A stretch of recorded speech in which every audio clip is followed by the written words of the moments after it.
Tutorial 3, Expanding Your Search with Synonyms. Now that you know how to set up a strong, focused search, it's time to make your search even smarter by expanding it with synonyms. Part 1, Why Synonyms Matter.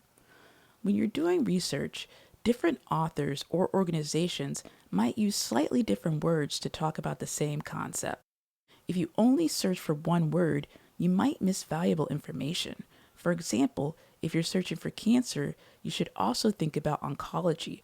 Or if you search innovation, you might also want to search disruption or even creativity. Adding synonyms to your search helps you cast a wider but still targeted net. Part 2. How to find good synonyms. So how do you pick the right synonyms? First, think about the industry you're researching. What terms do insiders use?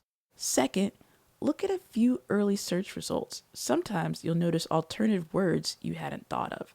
For example, for healthcare, you might also try medical or medicine. For fashion, you could also use apparel or clothing. Brainstorm a small list before you search. Part 3, Using or to connect synonyms. Now here's the power move. In your actual search, connect synonyms using or in capital letters. For instance, you would search in parentheses cancer or oncology and in quotations medical devices and in parentheses innovation or disruption.